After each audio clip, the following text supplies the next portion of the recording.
Hello दोस्तों, मैं Mayank Tripathi Qtrix 2.0 e learning platform पर एक बार फिर से आपका वेलकम करता हूं। हम अपने इस वीडियो लेक्चर सीरीज़ में उत्तराखंड के इतिहास से संबंधित अलग अलग चैप्टर्स को कवर कर रहे हैं और इसी क्रम में हमने अभी तक उत्तराखंड के जो भी प्रमुख राजवंश रहे हैं उनको कंप्लीट किया है।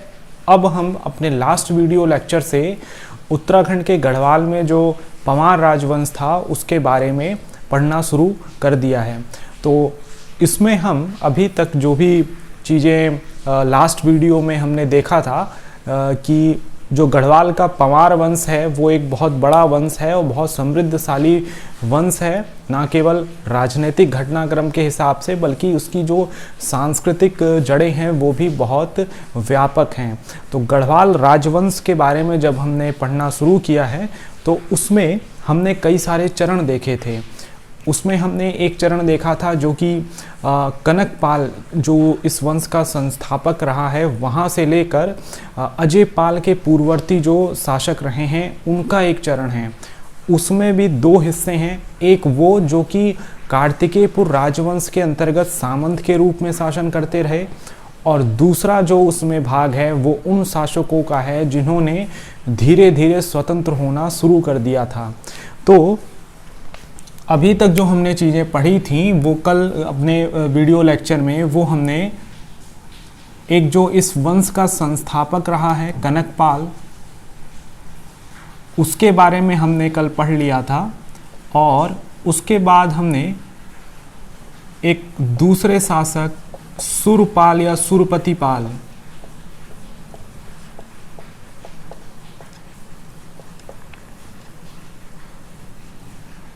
तो सुरपाल या सुरपतिपाल से संबंधित हमने कुछ चीज़ें पढ़ी थी जिसमें एक सकंड अभिलेख है उसके बारे में हमने देखा था और उसके बाद इसी शासक के पश्चात हमें एक स्वर्णपाल या सोनपाल नाम का शासक भी देखने को मिलता है। ये शासक क्या था कि इसके समय इसके जो परवर्ती काल में जो स्थिति थी वो ये थी कि हमारा पंवार वंश की दो केंद्र स्थापित हो गए थे, एक चांदपुर गढ़ था और दूसरा भिलंग घाटी में अवस्थित था। तो उसी भिलंग घाटी वाले राजाओं के क्रम में एक नाम हमें लखनदेव पाल का भी देखने को मिलता है। तो इस शासक से संबंधित अब हमें आगे पढ़ना होगा। तो अब हम देखते हैं कि ये जो लखनदेव पाल था इसने किस तरीके से अपने साम्राज्य में क्या योगदान इसका रहा है। तो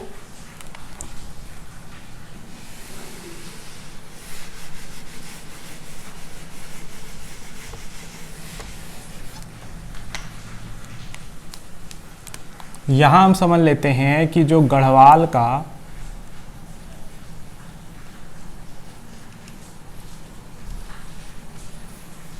पंवार राजवंश है तो इस गढ़वाल के पंवार राजवंश के अंतर्गत हमें एक हिस्सा जो पढ़ना था, पहला चरण जो पढ़ना है वो हमने देखा है कि वो हमें कनकपाल से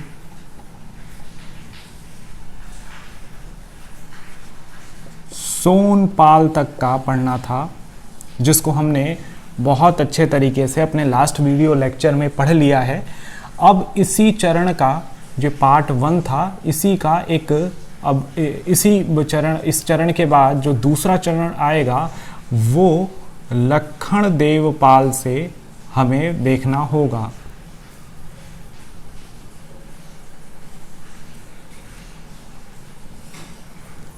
तो अब हमें इस शासक जिसका नाम है लखनदेव पाल,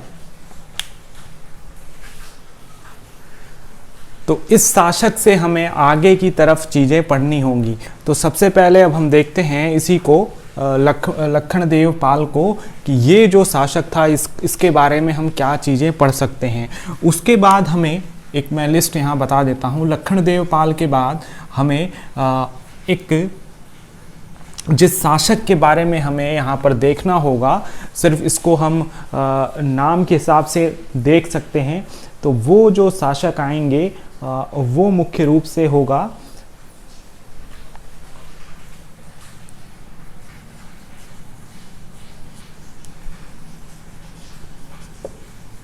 अनंत देव पाल सेकंड, और फिर इसके बाद जगत देव, ये एक शासक होगा, उसको हमें देखना होगा। तो ये इस दूसरे चरण के अंतर्गत होंगे। जो पहला चरण हमने देखा था वो उन शासकों का है जो कार्तिकेयपुर राजवंश के अंतर्गत सामंत के रूप में स्थापित हैं और यहाँ से ये शासक स्वतंत्र होना शुरू करते हैं।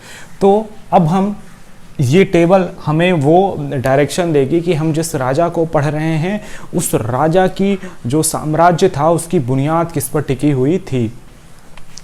तो ये एक हमारे पास राजाओं का एक क्रम रहा था। तो अब हम आगे देखते हैं। हमारा आज का जो पहला जो शासक होगा जिसके बारे में हमें देखना है तो वो है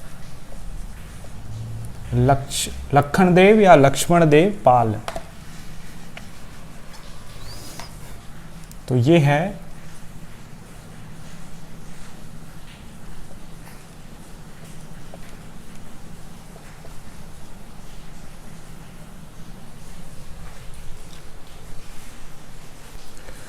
तो अब हम इस शासक के बारे में जो सबसे पहली चीज हमें देखनी होती है वो इसके कालखंड से संबंधित है कि ये शासक कब स्थापित हुआ था।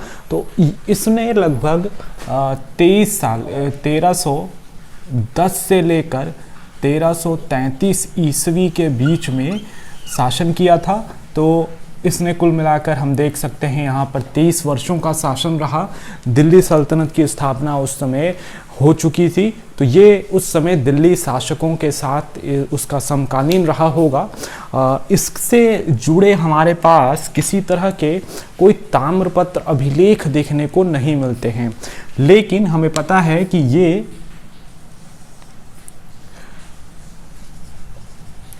28वें नंबर का राजा हुआ करता है। तो लखन देव पाल से संबंधित ये जो पहला फैक्ट है वो ये है कि लखन देव पाल पवार वंश का एक 28वें नंबर का राजा था जिसने 23 वर्षों तक शासन किया था। तो ये जो है तो हम देख रहे हैं कि यहाँ पर ये जो है वो 28वें नंबर का राजा है और इसने कुल मिलाकर 23 वर्षों तक पवार राजवंश की सत्ता पर एक काबिज रहा। 23 वर्षों तक इसने शासन किया था। तो ये एक ज़रूरी फैक्ट इस लखन देव पाल से संबंधित हमारे सामने आता है। दूसरी चीज़ ये है कि लखन देव से संबंधित हमें किसी प्रकार का ताम्रपत्र या कोई ऐसा अभिलेख नहीं देखने को मिला है।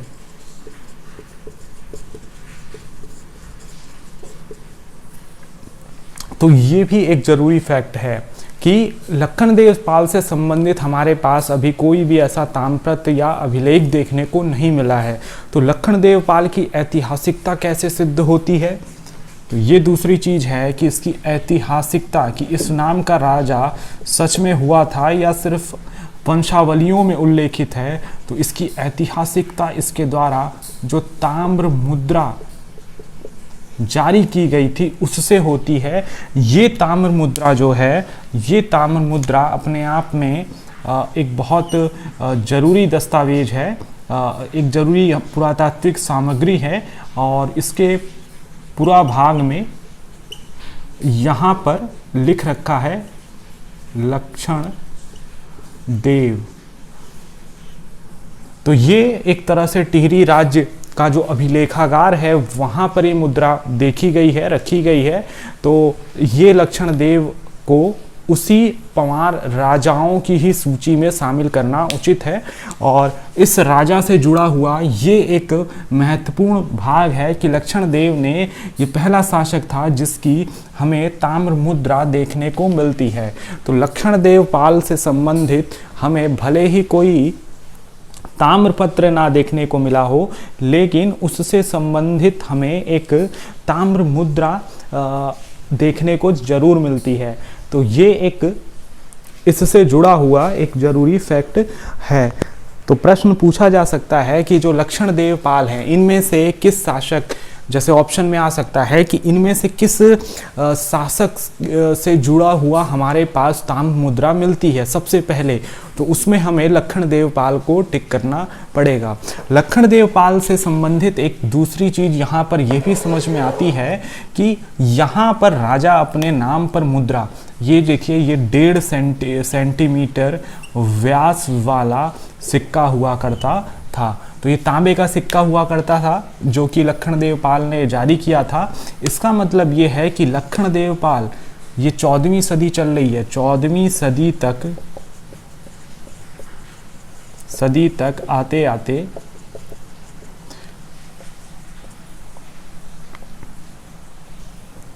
पंवार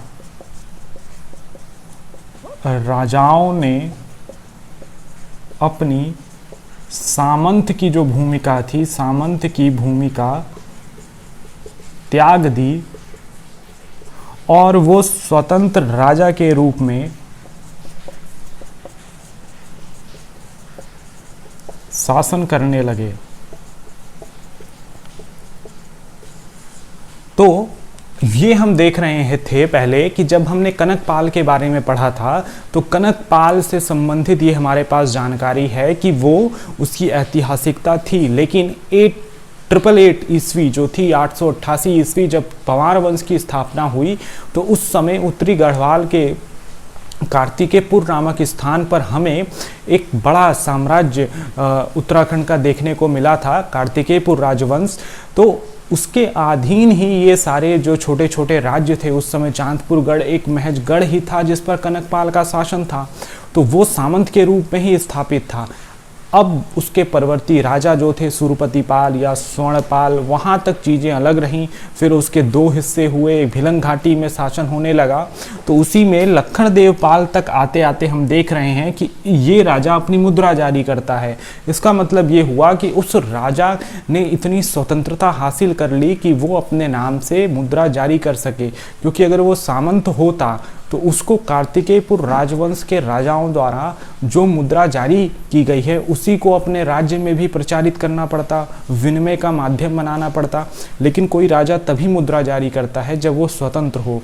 तो लक्ष्मण देव पाल के समय जब ये हमें ताम्र मुद्रा मिल गई तो उससे ये हमें सिद्ध हो गया कि 14वीं सदी यानी कि कार्तिकेयपुर राजवंश की समाप्ति के 300 सालों बाद, 300-400 सालों बाद हम देख रहे हैं कि जो पंवार राजा थे वो धीरे धीरे स्वतंत्र होने लगे थे, क्योंकि उन्होंने मुद्राएं जारी करनी शुरू कर दी हैं। तो ये है लक्ष्मण देव पाल से संबंधित कुछ ज़रूरी बातें जिनको हमने इन 3 बिंदुओं में समझने की कोशिश करी है। तो लक्ष्मण देव पाल एग्ज़ाम पॉइंट ऑफ व्यू से हमने इसको देख लिया है। तो अब हम आगे के जो शासक हैं उनको देखते हैं और फिर हम इसी तरीके से आगे निकल जाएंगे। तो अब लक्ष्मण देव पाल के बाद हमें जो शासक पढ़ना है वो है जो कि 1333 ईस्वी में गद्दी पर बैठता है और 1354 ईस्वी तक शासन करता है, उसको हमें देखना है। और वो है अनंतपाल द्वितीय।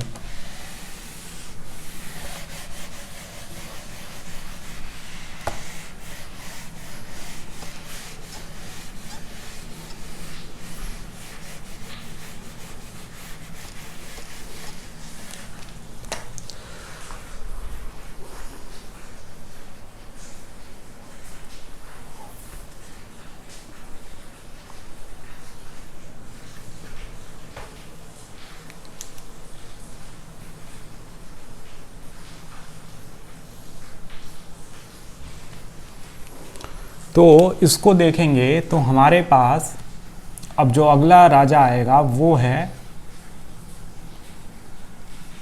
अनंत देवपाल या अनंतपाल, अनंत देवपाल, या इसको हम कह सकते हैं अनंतपाल सेकंड। तो इसको हम कहते हैं अनंतपाल सेकंड। तो ये एक बहुत महत्वपूर्ण एक इससे ये राजा रहा है, क्योंकि अगर हम देखें कि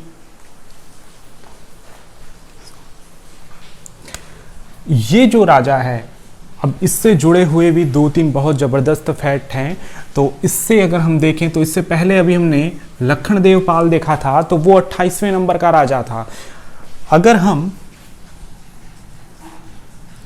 सभासार आदि वंशावलियों को देखते हैं, वंशावलियों के आधार पर अगर हम देखें तो हमारा जो ये अनंतपाल रहा है ये 29वें नंबर का राजा रहा है।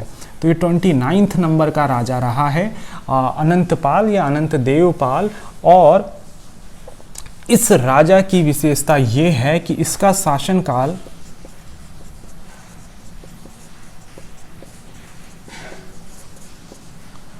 अन्य पूर्ववर्ती राजाओं के तिथि निर्धारण में मदद करता है।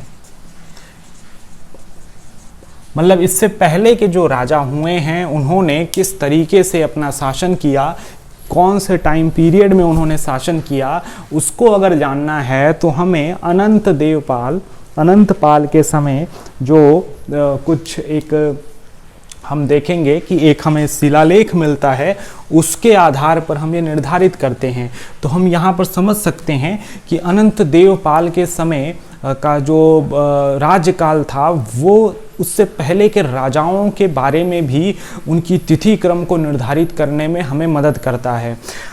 अब ये मदद हमें किस तरीके से करता है उसको हम इस दूसरे पॉइंट में समझ सकते हैं।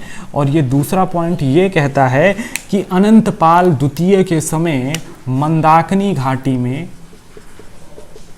मंदाकिनी नदी घाटी में एक धरसिल नामक एक अभिलेख हमें, धरसिल एक गांव है वहाँ पर एक इस राजा का अभिलेख मिला है।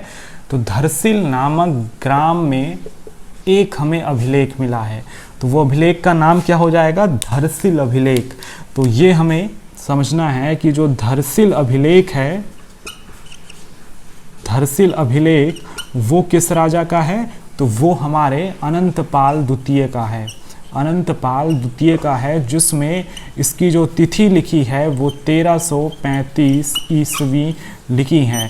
तो पंवार राजवंश में अजयपाल से पूर्ववर्ती शासकों को पढ़ने के क्रम में हमने सकंड अभिलेख जो कि सुरपति पाल का था वो देखा, उसके बाद लखन देवपाल की ताम्र मुद्राएं देखी, और अब हम अनंत देवपाल द्वितीय के समय का जो धरसिल अभिलेख है उसको देख रहे हैं।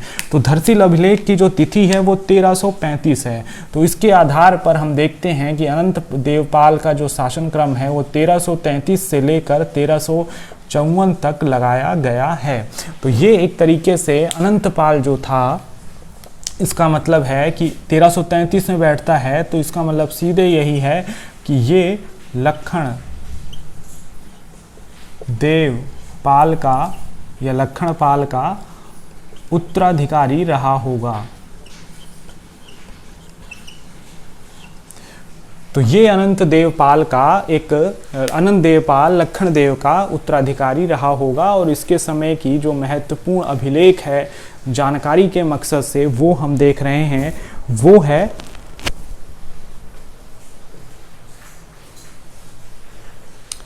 धरसिल अभिलेख। तो अनंत देवपाल से जुड़ा हुआ ये एक हमारे पास बहुत ज़रूरी फैक्ट था, वो हमने यहाँ पर देखा है।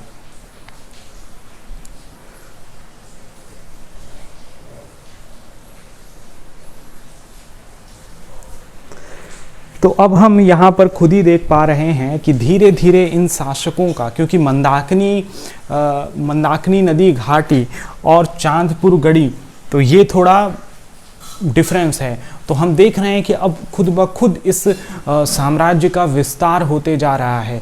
तो विस्तार केवल अजय पाल के समय नहीं हुआ है, अजय पाल ने निश्चित तौर पर उस विस्तार को एक अंतिम मुकाम तक पहुंचाया, 52 गढ़ जीते। लेकिन लखनदेव पाल के बाद जब से राजा स्वतंत्र हो गए, ये किसी सामंत के रूप में नहीं रहे, तो उन्होंने अपने साम्राज्य का विस्तार करना शुरू किया। तो अब हम देख रहे हैं इनका साम्राज्य मंदाकिनी नदी घाटी तक पहुंच चुका है, क्योंकि वहां से हमें धरसिल नामक अभिलेख देखने को मिलता है। तो अब हम अगले राजा की तरफ पढ़ेंगे और वो है जगतपाल।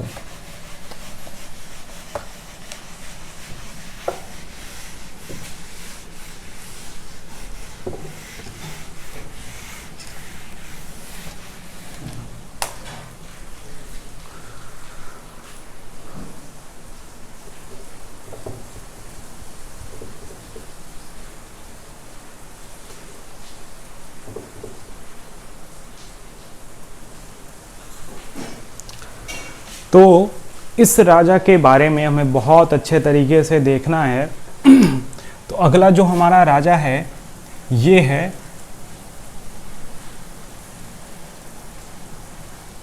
जगतपाल। इस शासक का जो शासनकाल रहा है वो रहा है हमारा 1442 से 1460 के बीच में। तो ये हमारा जगतपाल शासक रहा है 1442 से 1460 के बीच में।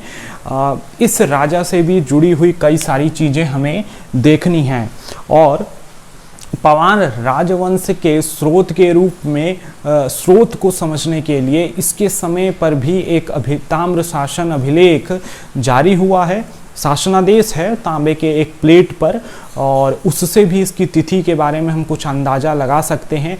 तो जगतपाल भी अजय पाल से ठीक 2 पीढ़ी पहले का एक राजा है। यानी कि अगर हम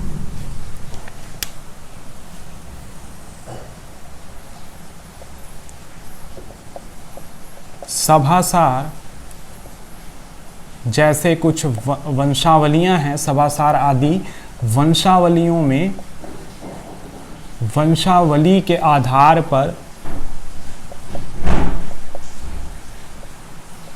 हम बता सकते हैं कि ये जो राजा रहा है ये 34वें नंबर का एक राजा रहा है। किसमें? पंवार वंश में।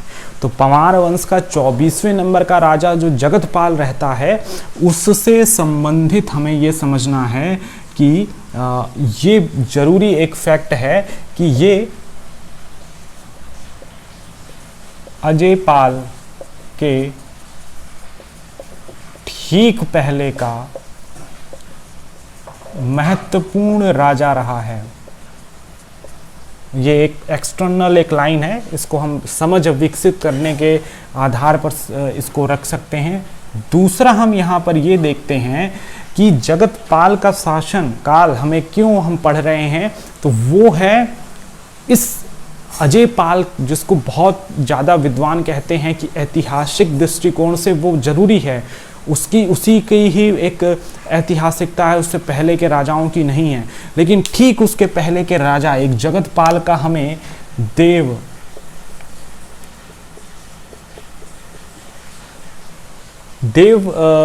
जो हमारा ये देवप्रयाग का जो ताम्र शासन है, यानी कि शासनादेश रहा होगा, वो इस राजा के द्वारा जारी किया गया है। इस आधार पर इसके शासन का पुरातात्विक एक जानकारी हमें यहाँ पर देखने को मिलती है। तो ये हम कह सकते हैं, ये जो देवप्रयाग का ताम्र शासन अभिलेख है, ये हमारा 1455 का है, 1455 ईस्वी का है। तो ये एक बहुत ज़रूरी हमारे पास एक प्रमुख आधार यहाँ पर देखने को मिलता है। तो हम यहाँ पर देख पा रहे हैं कि जगतपाल नाम के शासक ने, जो कि 34वें नंबर का राजा था, जिसने हमारे जो हम कह सकते हैं कि अजय पाल से ठीक पहले शासन किया, वैसे तो वो वंशावलियों में, सभासार जैसी वंशावलियों में बहुत पहले से उसका नाम था, लेकिन हाल फिलहाल में जो जगतपाल के द्वारा जारी किया गया ताम्र शासन है, देवप्रयाग ताम्र शासन, उसकी जानकारी प्राप्त हो गई, जो कि 1455 ईस्वी में जारी किया गया था।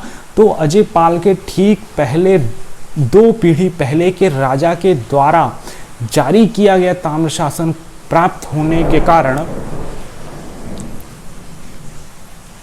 हम यहाँ पर ये समझ सकते हैं कि इसकी वजह से हमें जो 2 महत्वपूर्ण साहित्यिक स्रोत थे, जिसमें पंवार वंश के संस्थापक अजय पाल के रूप में कहा गया है, उस पर प्रश्न चिन्ह लगता है। तो वो 2 जो हमारे पास स्रोत रहे हैं वो हैं एक मानोदय काव्य और दूसरा जो स्रोत रहा है वो रहा है रामायण प्रदीप का। इन दोनों में हमने देखा था कि हमारा जो संस्थापक रहा है उसको अजय पाल माना गया है, लेकिन हम यहाँ पर देख पा रहे हैं कि इस पर जो प्रश्न चिन्ह है वो इसके ठीक 2 पीढ़ी पहले के जगतपाल के समय जो हमारे पास ताम्र शासन जारी किया गया है उसी से हो जाता है कि जगतपाल, जो कि अजय पाल से सिर्फ 2 पीढ़ी पूर्ववर्ती शासक रहा है, उसी के समय एक ताम्र शासन हमारे पास दिखने लगता है। तो ये इन 2 साहित्यों में जो जानकारी दी गई है उसको गलत प्रमाणित करती है, असत्य प्रमाणित करती है। तो इस दृष्टिकोण से भी जगतपाल का शासन बहुत जरूरी है। तो हम यहाँ पर कह सकते हैं कि जगतपाल का देवप्रयाग ताम्र शासन पंवार वंश का एक महत्वपूर्ण स्रोत है। तो ये एक जरूरी लाइन है जो हमें देख लेनी चाहिए। तो जगतपाल के समय का ये हमारे पास एक स्रोत था, उसको हमें ठीक से देख लेना चाहिए, तभी हम ये समझ पाएंगे। तो यहाँ तक की कहानी को हमने अच्छे तरीके से समझा है। अब हम इससे आगे की चीज़ों को अब हम देखेंगे कि हमारा जो शासक रहा है उसने किस तरीके से, पंवार राजा रहे हैं उन्होंने किस तरीके से पंवार साम्राज्य को एक नया आधार देने की कोशिश की और उसको एक नई दिशा में ले गए।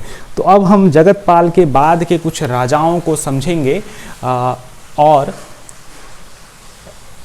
देखेंगे। तो अभी तक हमने 34वें नंबर के राजा को तैयार कर लिया है। इसके बाद हम देखते हैं कि इसके पश्चात कौन से राजा आएंगे।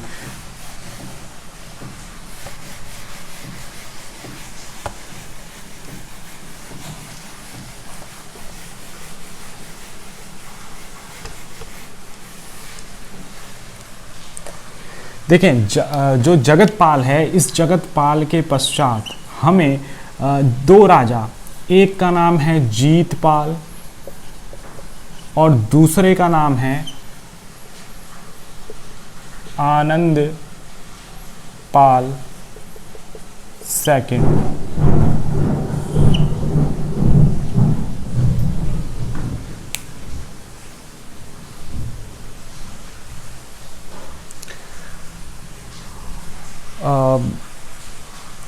तो जो आनंद देवपाल सेकंड हैं या जीतपाल हैं, ये ऐसे शासक रहे हैं जो उतना ज़्यादा कोई इनसे महत्वपूर्ण कोई सामग्री हमें नहीं मिली है और ना ही इनका कार्यकाल बहुत लंबा रहा है। तो ये महज हमारी टेबल को पूरा करने के लिए यहाँ पर लिखे गए हैं। इसके बाद से जो हमें चीज़ें देखेंगे वो हमारा अजय पाल से शुरू होगा। तो अजय पाल के पूर्ववर्ती शासकों की जो लिस्ट थी वो हमने कंप्लीट कर ली है। तो उसको अगर मैं बहुत शॉर्ट में कंक्लूड करूं तो वो ये हो जाएगा कि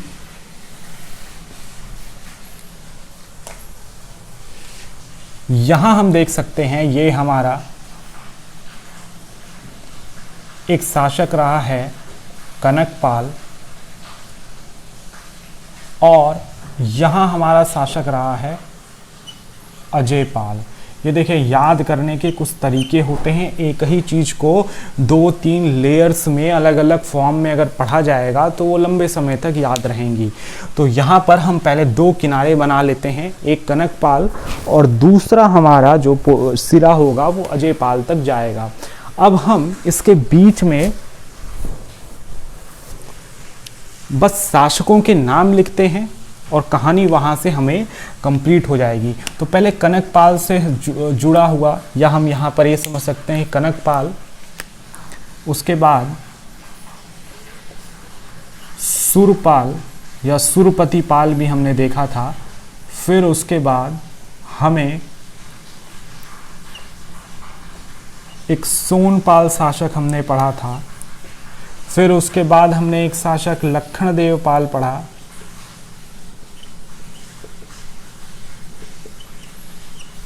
फिर वहां से हम निकले और हमने एक शासक था अनंत देव पाल सेकंड, ये भी हमने निपटा दिया था। तो ये 2 हमने महत्वपूर्ण शासक पढ़े थे। और फिर उसके बाद हमने एक और शासक अभी पढ़ा जिसका नाम है जगतपाल, और फिर हमारा अजयपाल शुरू होगा। तो ये हमने कई राजाओं के नाम यहाँ लिखे हैं जो कि अजयपाल के पूर्ववर्ती हैं। ये हमारा पहले नंबर का राजा है और ये हमारा 37वें नंबर का राजा है। तो पहले नंबर के राजा और 37वें नंबर के राजा के बीच में ये महत्वपूर्ण कुछ शासक रहे हैं जिनसे संबंधित मैंने कई जरूरी फैक्ट इसमें लिखा दिए। लेकिन अगर मैं इस टेबल फॉर्म में उनको लिखाऊं तो सुरपति पाल का हमारे पास जो साक्ष्य मिला है वो सरकंड अभिलेख के रूप में मिला है। ये यहाँ लिखा जा सकता है। सोनपाल के पश्चात 2 केंद्र शासन के उभरे थे, एक चांदपुर गढ़ में था और दूसरा भिलंग वैली में था, भिलंग घाटी में थी। लक्ष्मणदेव के समय हमने देखा था ताम्र मुद्रा इस शासक ने जारी करी थी। तो ये इसी तरीके से मैंने एक एक पॉइंट में इसको मैं समराइज कर रहा हूँ। तो लक्ष्मणदेव पाल के समय ताम्र मुद्रा मिली। दूसरा हमारे पास अगला शासक है अनंत देव पाल। अनंत देव पाल का हमारे पास धरसिल अभिलेख प्राप्त हुआ है। तो ये हमारा धरसिल अभिलेख है जो अनंत देव पाल के समय हमें मिला है। और इसी तरीके से जो जगतपाल आता है, तो जगतपाल जो शासक है उससे जुड़ा हमारे पास देवप्रयाग ताम्र शासन है जो कि 1455 ईस्वी का रहा है। तो यही वो शासक रहे हैं जिन्होंने अजयपाल से पहले पंवार राजवंश की एक दिशा निर्धारित करी। पंवार राजवंश को समझने में हमारी जो मदद है वो करी। तो ये एक जरूरी चीज़ें थी। दूसरा हमने ये भी देखा कि यहाँ तक का जो चरण हमने देखा था सोनपाल तक का, वो ऐसे राजाओं का था, पंवार राजाओं का, जो सामंत के रूप में थे। किसके सामंत? कार्तिकेयपुर राजवंश के सामंत।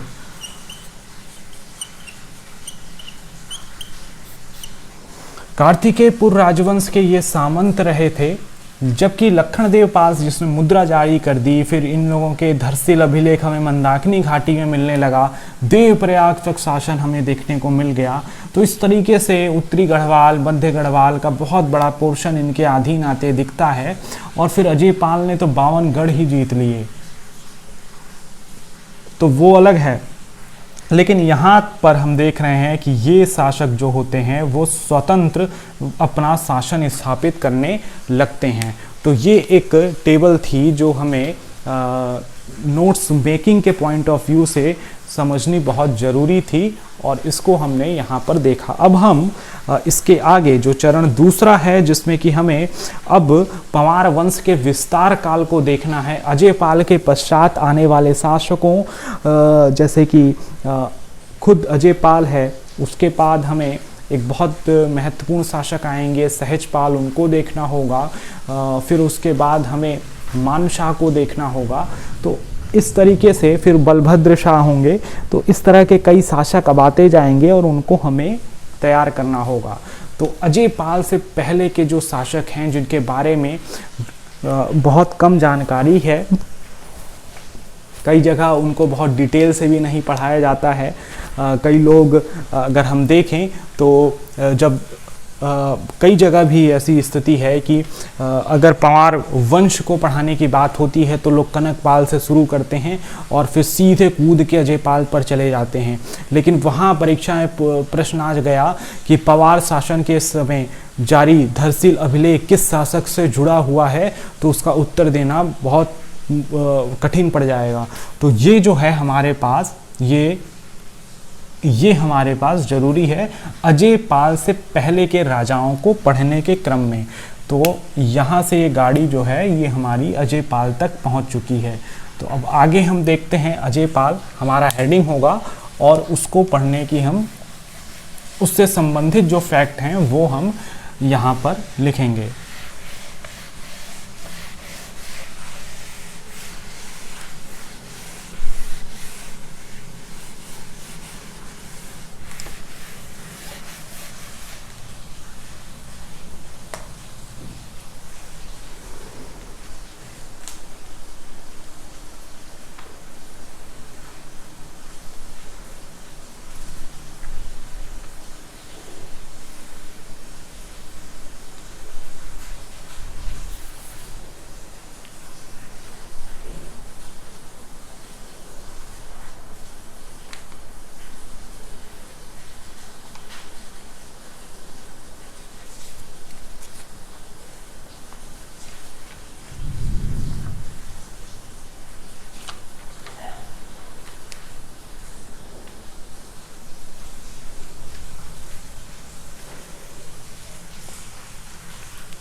तो अब जो हमारा अगला शासक आएगा वो होगा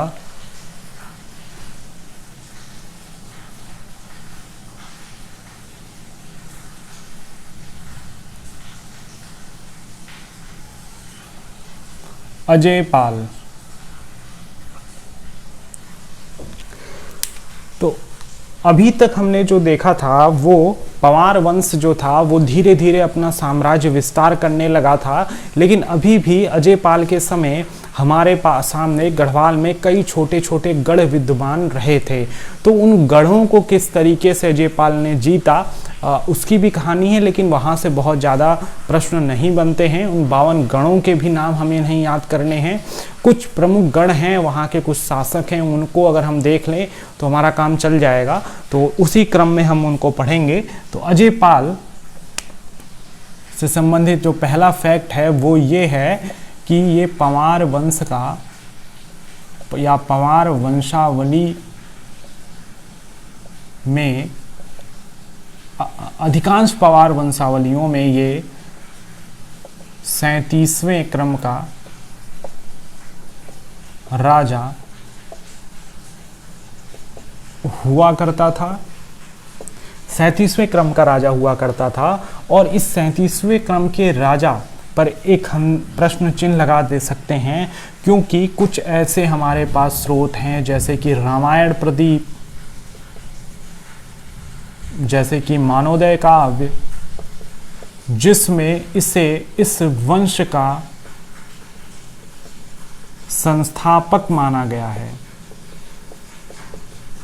तो ये हम देख रहे हैं कि अजय पाल को कुछ विद्वानों ने पंवार वंश का संस्थापक माना गया है, क्योंकि अजय पाल से संबंधित हमारे पास तमाम तरह की ऐतिहासिक और साहित्यिक जानकारियां हैं। जबकि जिस समय ये ग्रंथ लिखे गए थे, मानोदय काव्य, रामायण प्रदीप, उस समय शायद अजय पाल से पहले के शासकों के बारे में हमारे पास ऐतिहासिक सामग्री उपलब्ध नहीं रही होगी। तभी उस समय के जो विद्वान थे उन्होंने अजय पाल को ही पहला शासक मान लिया। लेकिन अब हमने देख लिया है कि जगत पाल हों या उससे पहले अनंत देव पाल हों या उससे पहले सुरपति पाल हों, इन तमाम लोगों के, या लक्ष्मण देव पाल की ताम्र मुद्रा हो, इस तरह के हमारे पास कई सारे पुरातात्विक सामग्री उपलब्ध है जो ये बताती है कि अजय पाल से पूर्ववर्ती भी पवार वंश के शासक रहे हैं। तो इसको यहाँ पर हम क्रॉस भी कर सकते हैं, ये अब मान्य नहीं रहा जाएगा। अब ये ही मान्य है कि पवार वंशावली में 37वें नंबर का जो राजा हुआ उसका नाम अजय पाल था। अजय पाल के द्वारा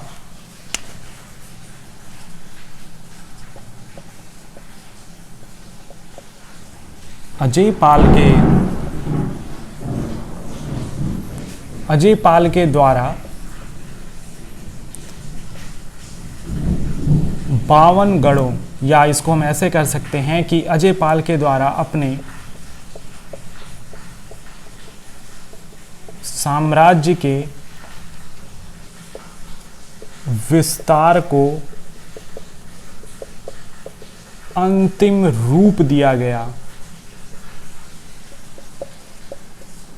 इसका मतलब क्या हुआ कि हम देख रहे हैं कि लक्ष्मण देव पाल एक सामंत राजा के रूप में ना होकर एक स्वतंत्र राजा बन गया था। उसके बाद धर्षित जैसे अभिलेख हमें मंदाकिनी नदी घाटी में देखने को मिले।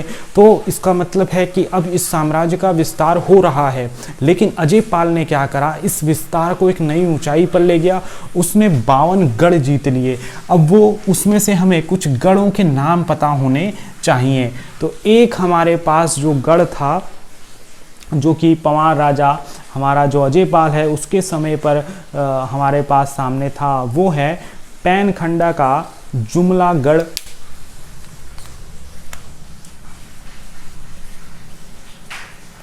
पैनखंडा का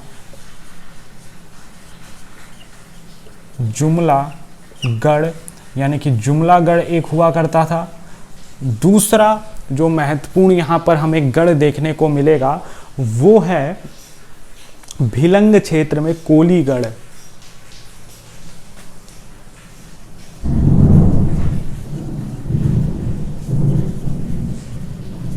भिलंग क्षेत्र में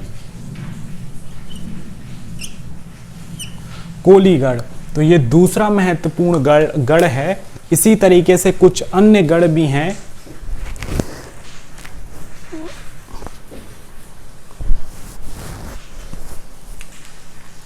जैसे एक हम देखेंगे कि हमारे पास एक बहुत ही जो अजय पाल से जुड़ा हुआ एक बहुत महत्वपूर्ण युद्ध भी हुआ था, वो है भागीरथी गंगा घाटी में।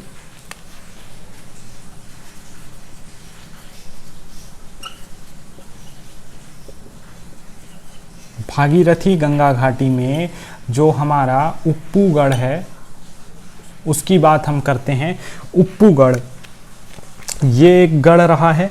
इसके अलावा एक हमें महत्वपूर्ण गढ़ जो मिलता है मंदाकिनी नदी घाटी में, कंडारागढ़।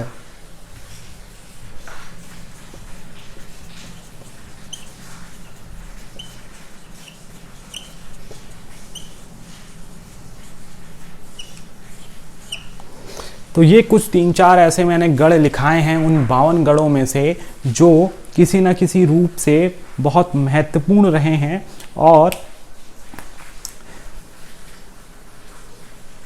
बहुत ज़रूरी हैं। तो इसमें से जो हमारा ये उप्पूगढ़ है, तो इस उप्पूगढ़ में एक शासक था कैफू चौहान। ये स्वतंत्र प्रिय शासक था और इस पर अजय पाल के द्वारा जो नियंत्रण स्थापित किया गया वो बहुत मुश्किल से हो पाया। बहुत कड़ी चुनौती इस शासक कैफू चौहान ने अजय पाल को दी थी और इसलिए उप्पूगढ़ और उप्पूगढ़ का कैफू चौहान बहुत महत्वपूर्ण हो जाता है। दूसरा हमारे पास दुमग या कंडारागढ़ जो था, वहाँ पर मंगल सिंह एक नाम का जो राजा था, वो ज़रूरी है उसको पढ़ना, तो उसका नाम ही पता होना चाहिए। तो ये हम लिख सकते हैं मंगल सिंह कंडारा। कंडारी, मंगल सिंह कंडारी, ये नाम हमें याद रखना चाहिए। तो पैनखंडा का जुमलागढ़ हो, भिलंग क्षेत्र हो कोलीगढ़ का, या भागीरथी नदी घाटी में उप्पूगढ़ हो, या मंदाकिनी नदी घाटी में कंडारागढ़ हो। तो ये तमाम ऐसे गढ़ हैं जो हमें याद करने चाहिए और यहाँ से ये नाम हैं जो पूछे जा सकते हैं। तो अजय पाल ने जब अपने साम्राज्य का विस्तार किया, अगर हम देखेंगे यहाँ पर कि अजय पाल के द्वारा जब अपने साम्राज्य का विस्तार किया गया, जो साम्राज्य विस्तार किया गया, तो उसने इन 52 गढ़ों को अकेले जीत लिया। तो ये इसकी महत्वपूर्ण उपलब्धि रही है कि इसने अजय पाल के द्वारा अपने साम्राज्य विस्तार को अंतिम रूप दिया गया, क्योंकि साम्राज्य विस्तार के नाम पर उसने 52 गढ़ों को जीत लिया था, जिसमें 4 ये प्रमुख गढ़ हैं और इसमें भी उप्पूगढ़ जो जहाँ का शासक कैफू चौहान था, जो कि स्वतंत्र प्रिय था, उसको भी उसने जीत लिया था। तो इस तरीके से 52 गढ़ों को उसने जीता था। तो ये उसके साम्राज्य विस्तार की कहानी का उल्लेख करने वाला एक महत्वपूर्ण स्रोत है। और अगर हम ये भी देखें कि न केवल पर्वतीय हिस्सों में, बल्कि हम ये देख पाते हैं कि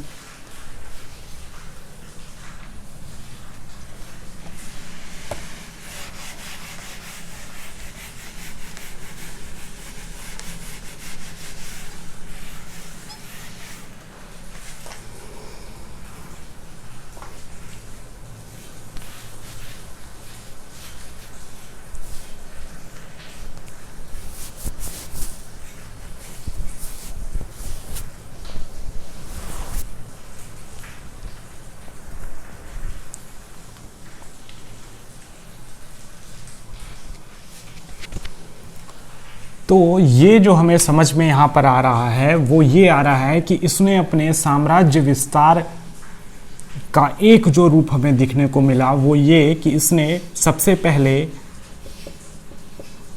गढ़वाल, या उस समय गढ़वाल नाम नहीं था, केदार भूमि के 52 गढ़ों पर अपना शासन स्थापित किया। तो ये अजय पाल के समय उसके साम्राज्य विस्तार से जुड़ी हुई बहुत महत्वपूर्ण नाम पंक्ति है कि इसने 52 गढ़ों को जीता। दूसरा एक हमारे पास जानकारी का स्रोत है बिजनौर गजेटियर।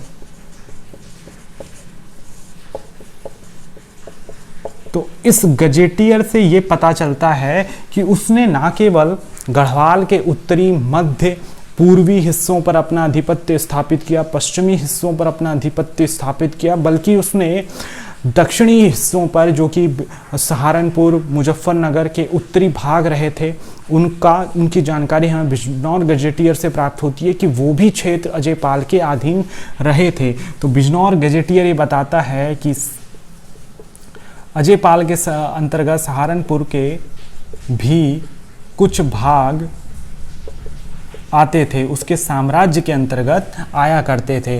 तो ये हम समझ पाते हैं कि उसने, अजय पाल ने अपने साम्राज्य का विस्तार कितनी तेजी से और किस किस दिशा में करा था। दूसरी चीज हम यहाँ पर ये देखते हैं कि अजय पाल ने जो अपना साम्राज्य विस्तार किया उसकी वजह से ही हमें ये समझ में आता है। अगर हम यहाँ से कुछ चीज़ें निकालना चाहें तो विद्वानों का ये मानना है, जिसमें कि राहुल सांस्कृतायन भी हैं, शिव प्रसाद डबराल हैं, वो ये मानते हैं कि यहाँ देखें ये जो 52 गढ़ हैं, तो ये जो 52 गढ़ हैं, इन 52 गढ़ों को उसने जीता था। तो 52 गढ़ों को जीतने के कारण ये इन 52 गढ़ों का एक तरह से नियंत्रणकर्ता बन गया। तो गढ़ का ये पाल हो गया, ये क्योंकि पाल पंवार वंश के राजाओं के नाम के अंत में लगता है। तो इन 52 गढ़ों को जीता, तो इस पूरे साम्राज्य को इसने गढ़ पाल कहा गया होगा, ऐसा माना जाता है, गढ़पाल। और वही गढ़पाल बाद में गढ़वाल के रूप में परिवर्तित नाम के रूप में आया होगा। तो ये भी कहा जाता है कि अजयपाल के द्वारा जो 52 गढ़ जीते गए थे, उन 52 गढ़ों को जब उसने जीत लिया तो उन 52 गढ़ों के नाम पर इसको गढ़पाल, इस पूरे क्षेत्र को, या गढ़वाल कहा जाने लगा। तो ये एक बात इससे जुड़ी हुई है, जो कि कथित तौर पर ऐसा माना जाता है कि गढ़वाल नाम जो है वो अजयपाल के शासन से ही प्रचलित रहा था। तो ये हम यहाँ पर देख रहे हैं। अब इसके बाद हम थोड़ी राजधानी से जुड़ी हुई कुछ बातें करेंगे कि उसने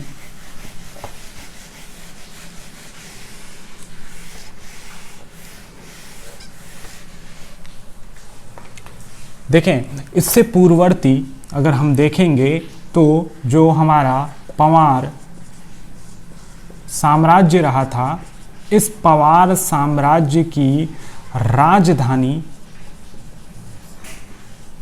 जो रही थी वो एक छोटा सा, उन 52 गढ़ों में एक गढ़ था चांदपुर गढ़, जहाँ का राजा कनकपाल उसका संस्थापक बना था। तो ये हम देख रहे हैं चांदपुर गढ़।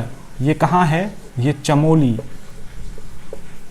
चमोली में उस समय, चमोली नाम तो बाद में पड़ा, लेकिन ये चांदपुर गढ़ का जो इलाका था वहाँ पर ये राजधानी हुआ करती थी, प्रारंभिक राजधानी थी, जो कि कनकपाल से ही चली आ रही थी। लेकिन अजयपाल के समय अजयपाल ने क्या करा, अपनी राजधानी को इसी चांदपुर गढ़ के पास एक जगह है देवगढ़, तो उसने अपनी राजधानी चांदपुर गढ़ से हटाकर, जो चांदपुर गढ़ होता था वहाँ से हटाकर देवगढ़, या अगर इसका एक्यूरेट नेम देखा जाए तो वो देवलगढ़ में उसने अपनी राजधानी स्थापित कर ली। और फिर उसके बाद उसको अपनी राजधानी को गढ़वाल के श्रीनगर में स्थापित करना पड़ा। तो ये 3 हमारे पास नाम आते हैं राजधानियों से जुड़े हुए। एक जो नाम है वो है चांदपुर गढ़ का, और दूसरा नाम जो है वो है देवलगढ़ का, और तीसरा नाम जो है वो हमारे पास है श्रीनगर का। तो ये 3 नाम हैं अजयपाल से जुड़े हुए। अजयपाल ने किस तरीके से अपनी राजधानी को अलग अलग स्वरूप दिए, तो ये तीनों नाम पूछे जा सकते हैं। अजयपाल क्योंकि पंवार वंश का सबसे प्रतापी शासकों में एक रहा है, शुरुआती शासकों में एक रहा है, जिससे जुड़े हुए हमारे पास तमाम तरह के फैक्ट मौजूद हैं। तो वो ज़रूरी है इसको समझना कि इसने राजधानी किस तरीके से अपनी स्थानांतरित करी। तो एक पहला इसकी राजधानी चांदपुरगढ़ थी, फिर वहाँ से इसने राजधानी देवलगढ़ ले गया, फिर वहाँ से राजधानी श्रीनगर ले गया था। तो ये राजधानी से जुड़ी हुई कुछ चीज़ें हमने देखी। अब हम एक छोटा सा एक अनदर फैक्ट देखते हैं, और वो क्या है, वो है अजयपाल के समय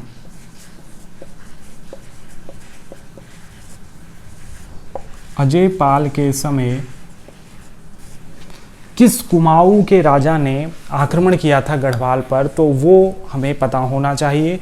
तो अगर वो देखें तो अजयपाल के समय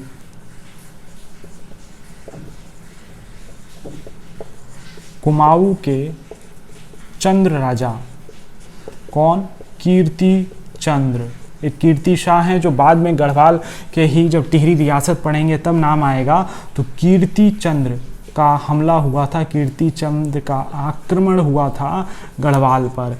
तो जो ये तिथि है वो मेल ना खाने की वजह से इसके समानांतर अजयपाल नहीं रहा होगा, तब इस पर प्रश्न चिन्ह लगता है। लेकिन ये है कि रत्नचंद्र का जो उत्तराधिकारी था कीर्ति चंद्र, उसने हमारे जो अजयपाल का जो साम्राज्य था उसकी पूर्वी सीमा पर उसने अटैक किया था। तो ये भी प्रश्न बनता है कीर्ति चंद्र से जुड़ा हुआ।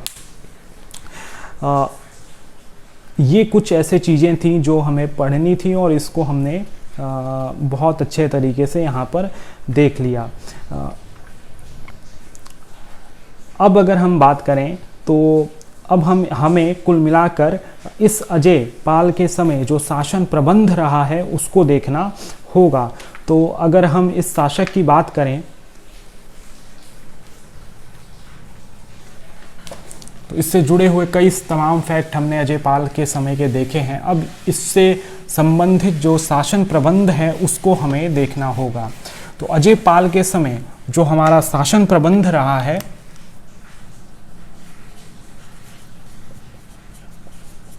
वो कैसा रहा है उसको भी हमें यहाँ पर देखना होगा। तो अजय पाल जो है वो एक प्रतापी राजा है। उसने विशाल साम्राज्य स्थापित किया, लेकिन जिस साम्राज्य जितना बड़ा होगा उसमें व्यवस्था बनानी ही उतनी मुश्किल होगी। और इस वजह से हम ये समझ पाते हैं कि हमें कई तरह के यहाँ पर कुछ चैलेंजेस थे, उनका उसने किस तरीके से समाधान किया ये देखने की ज़रूरत है। तो हम अब सीधे देखते हैं अजय पाल के समय जो शासन प्रबंध है वो कैसा रहा था। तो अजय पाल ने जिस तरीके से 52 गढ़ों को अपने अधीन करा, तो उसकी वजह से ये जो इसने साम्राज्य विस्तार किया था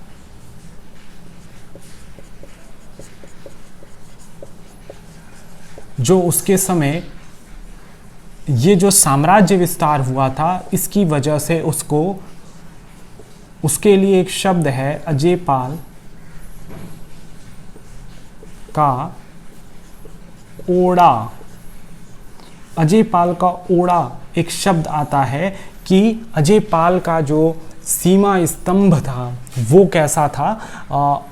उसके लिए ये शब्द है कि उसकी जो सीमाएं थी वो इतनी ज़्यादा सुरक्षित थीं कि वहाँ पर किसी तरह का आक्रमण हो पाना बड़ा मुश्किल था।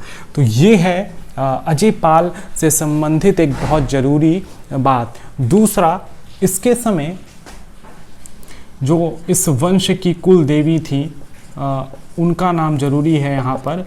तो पवार वंश की कुल देवी जो कि अजय पाल के समय थी उनका नाम था, जो पूछा जा सकता है एग्ज़ाम्स में, बहुत बार पूछा गया है, वो है राजराजेश्वरी। तो उसने अपनी राजधानी में राजराजेश्वरी देवी का मंदिर भी उसने बनाया था। तो ये है उसके समय उसने क्या क्या महत्वपूर्ण काम किए उसको ये दिखलाता है। इसके अलावा उसने अपने जो राजधानी थी श्रीनगर, राजधानी श्रीनगर में अपने लिए एक राज प्रसाद का निर्माण कराया था और उसके खंडहर अभी भी हमें देखने को मिलते हैं वहाँ राजधानी में। तो कुल मिलाकर ये है कि ये जो शासन प्रबंध था उससे जुड़े हुए ये 3 महत्वपूर्ण फैक्ट थे। इसके अलावा हम ये देखेंगे कि सामाजिक स्तर पर भी उसने कई तरह के काम किए, सामाजिक और धार्मिक स्तर पर। तो वो क्या था उसको भी हमें यहाँ पर देखना होगा।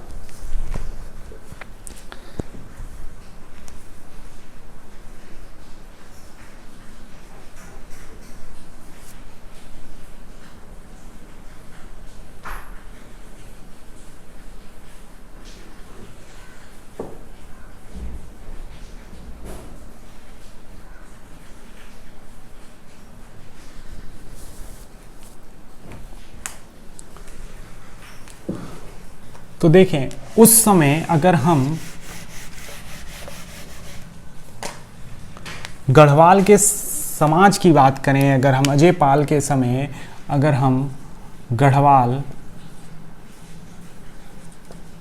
के समाज की बात करें तो उस समय जो गढ़वाल का समाज था, ख़ास तौर से जो उच्च जातियां हुआ करती थीं, उनमें काफ़ी सारे भोजन संबंधी भेदभाव हुआ करते थे। भोजन संबंधी हमें भेदभाव दिखाई देते थे और ये भेदभाव केवल समाज में ही नहीं था, उस समय की जो सेनाएं थीं, सेना जो थी गढ़वाली सेना, उसमें भी देखने को मिलता था। तो अजय पाल ने इसका एक उपाय निकाला। उसने एक सरोला ब्राह्मणों का एक वर्ग बना दिया और इस सरोला ब्राह्मण के वर्ग के माध्यम से इनका काम था भोजन इत्यादि जो चीज़ें थी वो तैयार करनी, और सेना में भी सभी को समान अधिकार भी इसने दिए। तो इस तरीके से प्रश्न आ सकता है कि सरोला ब्राह्मणों की नियुक्ति किस राजा के समय हुई थी, तो उसका उत्तर होगा हमारा अजयपाल के समय सरोला ब्राह्मणों की नियुक्ति हुई थी। इसी के साथ साथ अगर हम धार्मिक स्तर पर देखें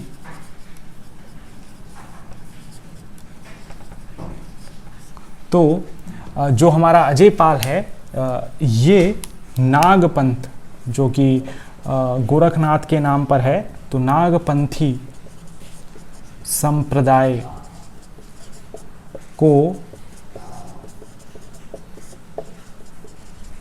मानने वाला था। तो ये है धार्मिक स्तर पर कि जो हमारा अजयपाल था वो एक ऐसा शासक था जिसने गढ़वाल के इलाके में नाथपंथी संप्रदाय को मान्यता दिया था। और ये भी माना जाता है कि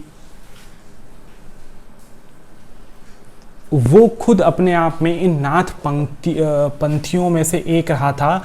इसको हम सबरी ग्रंथों में आदिनाथ के नाम से भी जानते हैं। तो ये एक अनदर फैक्ट है अजयपाल से जुड़ा हुआ। तो इस तरीके से हमने अजयपाल से जुड़े हुए कई सारे फैक्ट यहाँ पर देख लिए हैं। कुल मिलाकर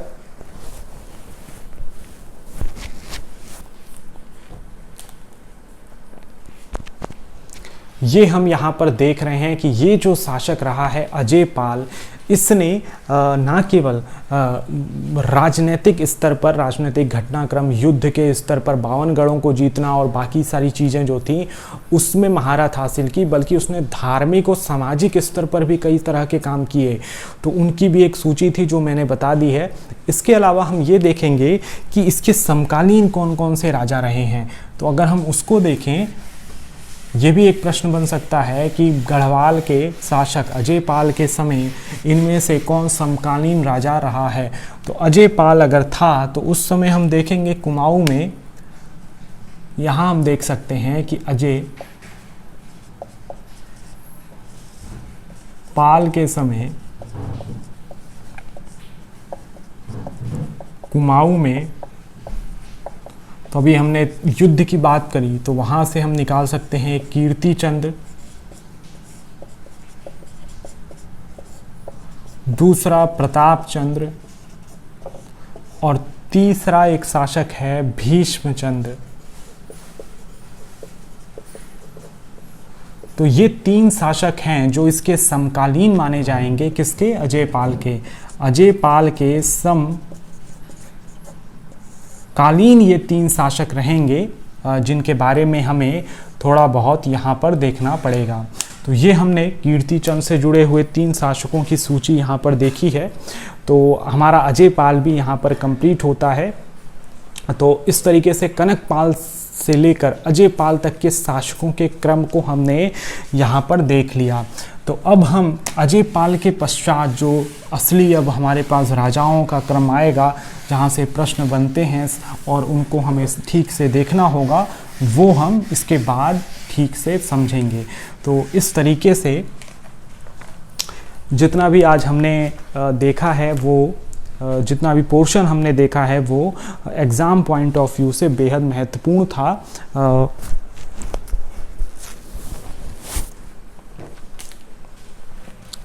तो आज के अगर वीडियो का अगर मैं कंक्लूड करूं तो वो हमें ये समझ में आता है कि हमारे पास जो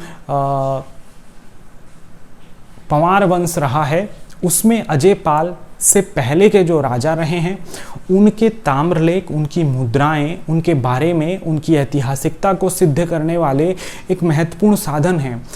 वहाँ से प्रश्न बिल्कुल अभी बना नहीं है, किसी भी एग्ज़ाम में आया नहीं है। बहुत सारे प्रश्न हैं, कुछ एक आध पूछे गए हैं, लेकिन वहाँ से ही प्रश्न उठने की संभावना है, उसको हम देख चुके हैं। हमने अजय पाल को समझ लिया है, हमने अलग अलग वंशावलियों में लिखी गई बातों, उनके संस्थापकों को लेकर जो विवाद हैं वो भी देख लिए हैं। तो बहुत सारी चीज़ें, हमारे पॉइंट क्लियर हो गए हैं। हम ये जानते हैं कि जो गढ़वाल के शुरुआती राजा रहे हैं पवार शासन से जुड़े हुए, वो सामंत रहे हैं, वो स्वतंत्र सत्ता उनकी नहीं रही है। लेकिन जो बाद के राजा आए, उन्होंने स्वतंत्र सत्ता स्थापित करी, तो तब से उनका विस्तार है। और वो विस्तार अजय पाल के आते आते अपने चरमोत्कर्ष पर पहुंच चुका था। उसने 52 गढ़ जीत लिए थे। तो अब इसके आगे की जो कहानी है वो नेक्स्ट वीडियो लेक्चर में हम देखेंगे। तो आज के वीडियो लेक्चर को देखने के लिए आप लोगों का बहुत बहुत धन्यवाद।